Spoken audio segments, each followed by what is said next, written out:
Hello, everybody, and welcome to a Happy New Year episode of Life Theories. We've got Diana from Trailblazers of the Universe with us today from the US of A. We've got Jay from WW Health, or Journey of a Whitefeather, down in Australia, and myself, Sarah from Small Sarah Big Soul, up here in Canada. And a little bit later, we will be joined by Matt Beres. He is a shadow coach. That's correct, right? He does shadow work. He has some other things, Does whatever. but yeah, that's I know he does a bunch of other stuff too. But just to give the guy a good introduction about what he does, he is a coach and a healer, and he will be joining us today for our discussion on our yearly review and all the other great things we're going to be talking about today. Yeah, I'm definitely putting a lot of energy into having intention and purpose with everything that I do. And if what I'm trying to do isn't sinking in to my highest purpose or lining up with my highest purpose, I don't want to have anything to do with it. And if it's not something that's going to fall in line with my truest intentions, I don't want it. I don't want to indulge in it. So yeah, no, I'm definitely feeling you on that one. Diana, how you going? Yeah, I think the biggest themes this year, or what I kind of learned and would like to bring into next year. I think I do agree with you on with Sarah, where she says about things aren't in alignment with the version I want to be, with where my life wants to go, my highest self. It doesn't resonate. I don't really want it. And I find myself, which brings me to the point, I'm constantly in the situation as an empath. Sometimes we choose to help other people. We choose relationships. We choose to try to fix our family or whatever it is, right? But I think I'm constantly being presented with options like, am I going to choose myself and my peace and my sanity? Or am I going to choose the chaos? Or sometimes the chaos isn't always intentional, but because we are more healers or whatever you want to call it and are empaths and want to help people, we attract a lot of those situations, and it's hard. It's really like situations that tear at you, right? Even for me, it's family stuff, relationships, time and time again, it's just like, what am I going to choose? And even though sometimes they can feel lonelier when you choose yourself, because that means you're sometimes either setting boundaries with people or cutting people off, or just you're spending more time by yourself to protect your energy. But I'm finding every time I make that choice, it always works out better. And sometimes the people will even either rise up and they'll actually come up to your level and they'll work to improve something, or even apologize, or it works out better. Or sometimes they fall off, and I just have to allow changes flow over force, like we said, like we've been saying on these episodes. If it doesn't really flow, if I have to force something so much and try to make something work, or it just feels like it's like that tension, I don't know, I might have certain things, I have to let it go sometimes. It can be painful to let things go, actually. But it just cutting those cords, man, those attachments. So we can ascend, we can get to the next level, and it's hard. But it's a process. I face this test every day in different situations, and it's like, wow, this is this again. Hi, everybody. G'day, mate. Hey. Happy New Year. How are you, buddy? I'm doing pretty good. How about everybody else? Very good. It's good. New year, new way of life. I think we were just talking about all the changes that have come the last couple of months for all of us. Just coming into our own selves, and I think growing into our universal connection. And just finding our true selves. It's just been amazing. How are you? And what about yourself, mate? How you been? Absolutely amazing. No complaints whatsoever. And 2022 rolled out perfectly for 2023. Yeah. So we're basically talking today, but we're just basically talking today about our increased awareness for ourselves. There's a lot of things been happening.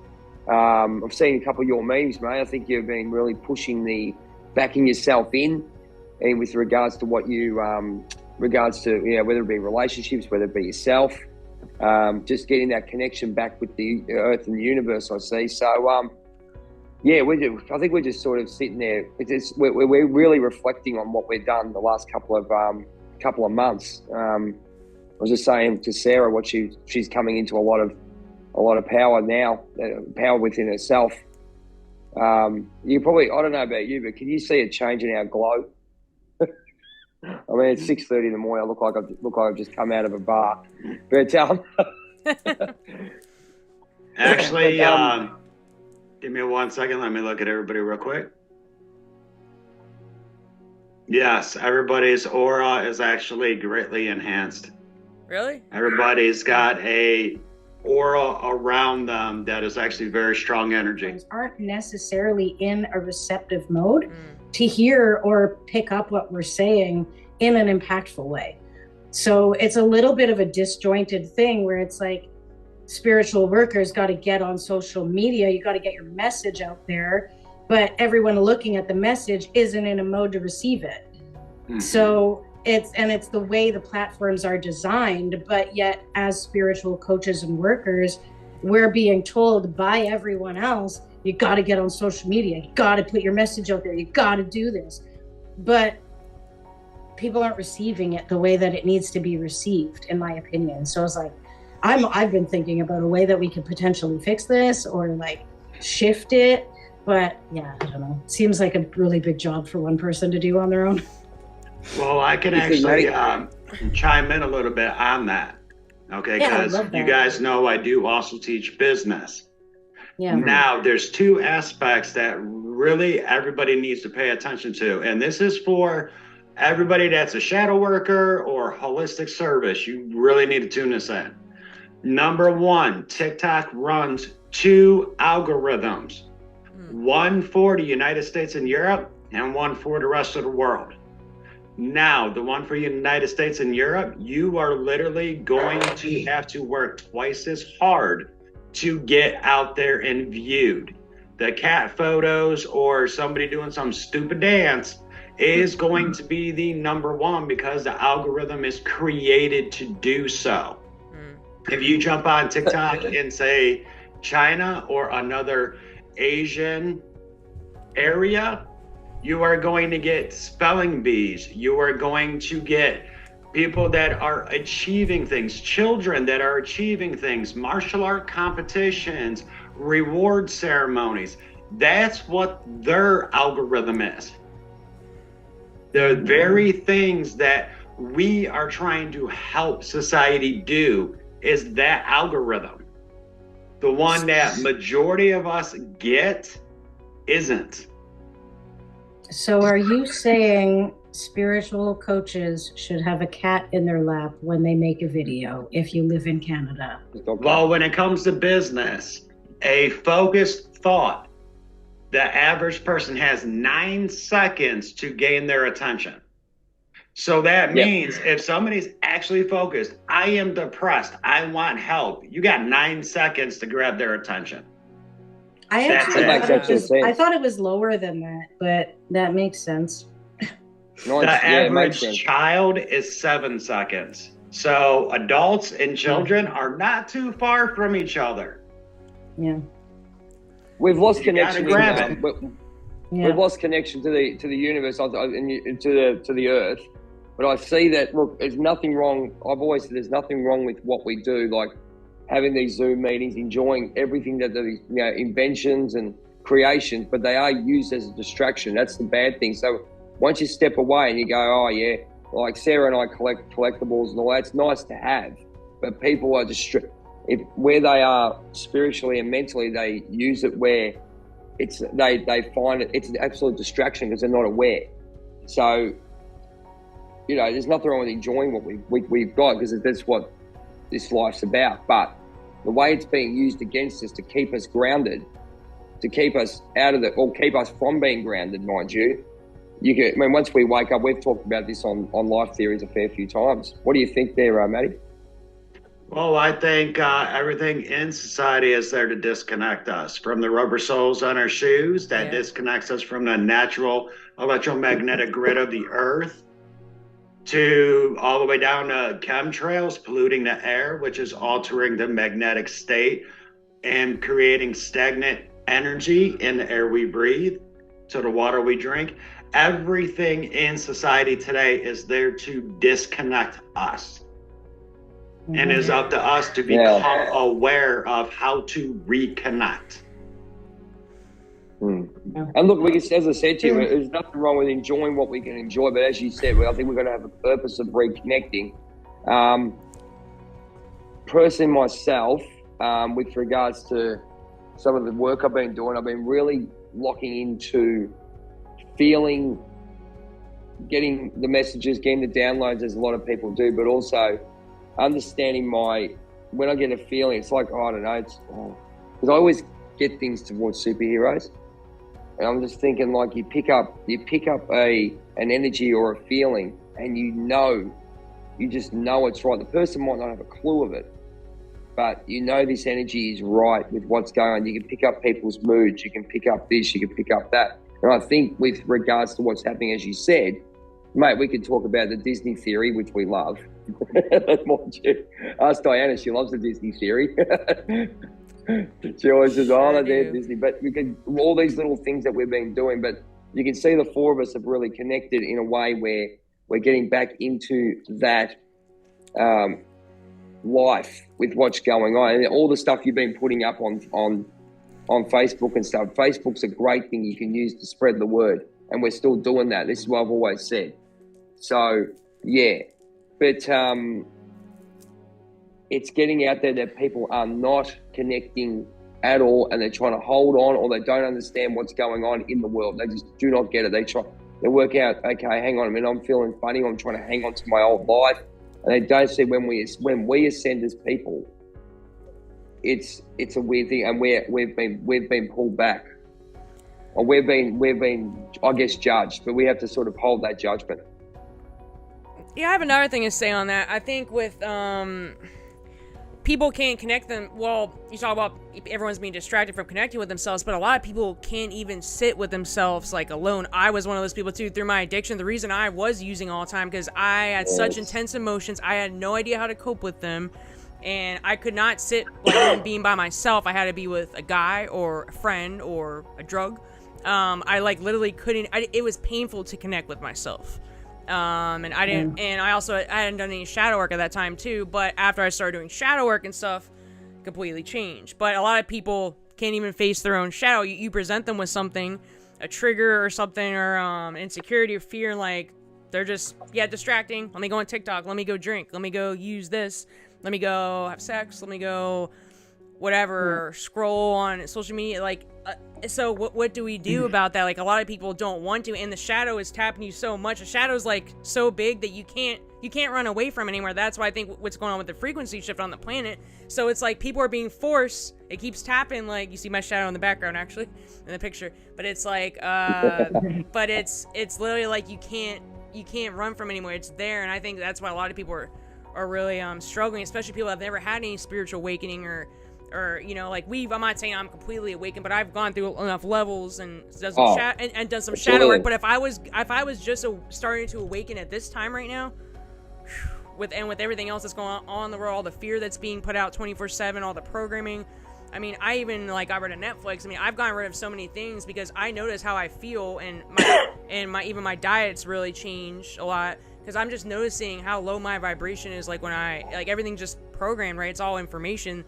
And I'm very hypersensitive now, even to music I listen to, and it's almost like I used to absorb all that stuff. I used to like eating the junk food. I used to love having depressing music. I used to like binging on Netflix and scrolling social media, and no wonder I was like feeling that way. But some people, they're so stuck in that loop, they can't notice that's all these things are causing that, but it sucks. I don't know what the answer is, man. I don't know. I mean, we try to help people and we can only help ourselves, but I just see this on a mass level, and I guess everyone has to go through their own journey. I don't know.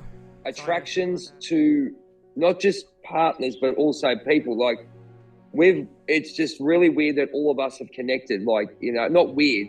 We can say it's not weird, but you can see the difference in vibration in how we attract and repel certain people. And you being with regards to relationship coaching and all those things, how do you see that progressing in the world today? Because I know for a fact that we're we're all doing that. What do you say? What do you think about that? Well, I think people's demons will attract other people's demons, just like people's divine will attract other people's divinity. Now, if you aren't healed as an individual, what honestly makes you think that you are going to attract a healed person to you? And if you're healed and you are being pursued by people that are not healed, what makes you think that you literally can date them? People need to really understand their intentions. If you're healed and you're attracting people who are not healed, or if you're healed and you are pursuing somebody that's healed, that's not for dating in relationships. That is for the improvement of the relationship itself, to learn by their example. Not everyone you meet is going to be a dating partner. Society has been tricked to believe that males only pursue females for dating and vice versa. A male can be friends with a female and have zero interest in her whatsoever beyond that, and vice versa. I agree with that. I agree. I fully agree with that. It's just a case of throughout the years, you always say, the big myth is males should not be best friends with females. That's absolute crap in my opinion. It's where you're at. It's where you're at, spiritually and mentally. That you can sit in a room and talk to your besties, regardless of the sex they're in, the sex they are. You know what I mean? Especially when you understand that, what you said, sex means nothing to do with relationships. It's a next level connection. Yeah, exactly. I mean, let's be honest. We're all human. Sex is fun. Role play, right. Intimacy, all that stuff, it's fun. But that will never sustain a relationship. Only thing that will sustain for a longevity time is if you're in the porn industry because you're getting paid money to do so. Other than that, it ain't going to do nothing for a relationship. Nothing. You need that best friend. You need that spiritual connection. You need that mental and emotional connection. That's what sustains a relationship. Not the ideology of, I got a boyfriend, therefore they're supposed to love me, or I got a girlfriend, therefore they're supposed to love me. No, it's the reasons why they love you. It's why they end up loving you. We always say that, Matt, but you know what? I'm butting in here a little bit, so I'll let the girls go in a minute. It's coming from a female's perspective. I'm very interested, but we get pushed that in some ways, but then it's funny that we don't actually follow through on it with a lot of that stuff. The best friend thing, I mean? We all know it's obvious, but you can see a lot of the stuff now, because there's a lot of people who are self-centered and go, well, I've been, as I said, depending on where you're at in life, and you basically sell yourself for that pure love, which is, for me, it could be a drug, but it could not be, you know what I mean? But what do you think, girls, about that, coming from a female perspective? Like, we have the simple things that Matt's saying, like, yes, best friend thing, like we're all best friends. The next level should be quite easy, but it's not. Well, I feel like society has really done a number, going back to like the television's brainwashing us and the radio's brainwashing us. It's done a number on what a relationship is supposed to be and how love is supposed to look. And I'm actually dealing with this with a client of mine right now. His biggest, deepest desire since I've started working with him is to find a partner. But his desire is so strong, he's pushing every opportunity for that to come into his life away from him. And it's even to the point where, like, I was like, okay, well, why don't you explore finding activities that you enjoy and just go do them on your own. Go and really love what you're doing. Really enjoy yourself. Enjoy your own company. Go really spend time loving on yourself. feel that loving energy for yourself. The more you can give yourself that, the more women will be attracted to you. The energy you're putting out right now is so desperate and so unattractive that nobody, the woman that you're saying is right there waiting for you, you're pushing her away further and further by the day. In order to break through that, you've got to bring the love back to yourself. And if you can do that, your partner will come. And he sort of took my advice and he started doing a thing and it was going really well. But then within a couple of weeks, it turned into, I'm having a really good time at these events. And this is what's happening too. I'm going to the event. There's going to be 6 women there. And it's like, so it started with, reaction. I'm like, you've just gone 6 steps back. The amount of women are there, or the amount of steps you've taken backwards by putting your mentality there. I find that society is so like, find a partner, find somebody to marry. If you're this age and you don't have somebody, you're a fucking failure. Like, it's so bad. And I didn't realize, like, because I don't really feel that way about, like, I need to find somebody. Like, I'm happy within myself. I do have somebody that's long distance and wonderful, but I don't have that desperation in me to have that connection. But watching this through my client, it's like, he's sort of a really good representation on how much the masculine, like the masculine energy of this planet has been brainwashed into thinking the wrong things about relationships and what men actually need. Because one of the biggest things is, well, I need this to be a success in my life. I need this by a certain time, or else people are going to view me in this way. And it's not constructive. And it's not even of him. It's all of society's programming coming out of him in this horrible desperation. And it's like, I know he's not the only person going through this right now. And it actually really upsets me. And, you know, working through these things with him, it's like, I wish men weren't so damaged, and people in general weren't so damaged by the media on what a relationship should be and what you need in your life to constitute as love.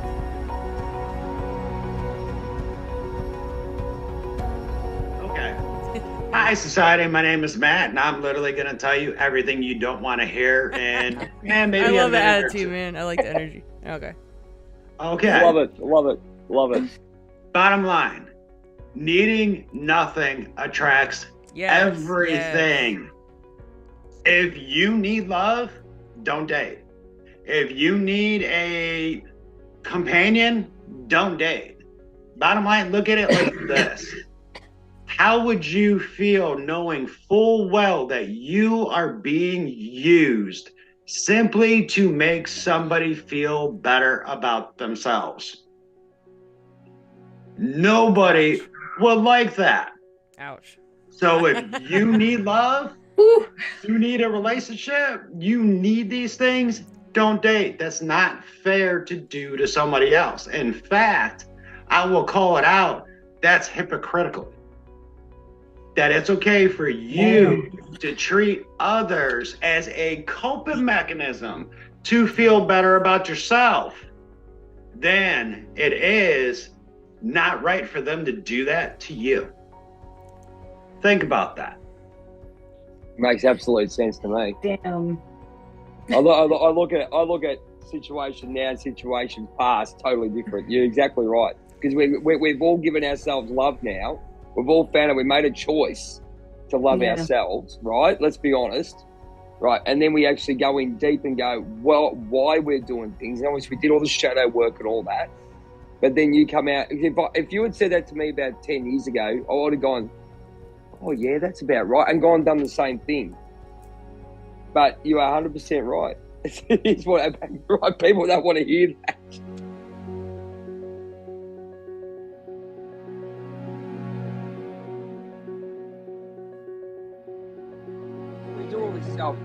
We do all this self work, right? We told all do, we go in, but it's really jaded in a lot of ways once we look at it, because it's not really jaded. It's jaded because we're doing what society wants to do to get better instead of actually listening to us, what we're saying here, and actually going in deeper and actually backing yourself in to what you feel and where you need to be. And you've got to have a trusted and safe environment to express that self to become better. And I don't think there's enough trusted areas, excuse me, trusted people. Everyone goes, oh yeah, I trust this person when they're with their therapy and all those kind of things. But is it a safe environment? Probably not. Because I think people, I know myself, this is coming from my own personal thing, I don't think I would have been nowhere near where I am if it wasn't for going with Greg Riley and Michael McNair with the safe environment they did. Exactly what Maddie's talking about is calling yourself out and saying, what do you like about yourself, and not being judged for the reactions that come out. That's the big thing, is I think these professionals want you to, if you say something, they judge you. That's what they're paid for. They won't be fair to say, Maddie. And I think if you go into a really safe area to become, to go to the lowest part of yourself, okay, and bring everything out, and you're not judged for the reactions that you do, because there's a lot of, inner child work and all that stuff that has to be done and where you're developing, and then you can actually express yourself and find out why it's happened, and then move on from there. Because I really don't think people do that. They go to a certain point where they're sort of still controlled and their issues are still sort of buried. Yeah, I mean, bottom line, what is depression? Depression is your own biology declaring your mind and your thoughts to be an enemy. So it is a chemical hormone release to protect your body from potential anxiety attacks from the BS that's going on in your head. Bottom line, that's what it is. Bottom line, that is the physiology effect on your body.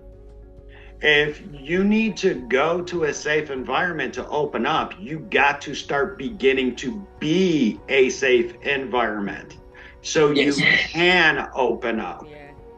And then once you can open up, you need a safe environment without the judgment, the criticism, the ridicule, hoping you say these things so I could write you a prescription so I could get that monthly check. No. You need to be able to express yourself and actually be heard. And that begins with you creating yourself to be a safe environment. Yeah. If you're not safe, you're going to pick unsafe environments. Yeah. That's an interesting point. What do you think, Diana? Because we've been in similar situations. So what do you think about that? Because that makes, for me, when I did go through the Shadow Warrior work, that makes total sense. I was given the chance to create that safe environment and also understand that I have choice. That was I never knew I had choice, Matty, for about 40 odd years. We make choices every day, but really realize you have a choice of where your mind is going to be going, how you react to these things. You don't really, that's sort of taken away from you, and people think it's ridiculous. But I think Diana would say the same thing. What do you reckon about that?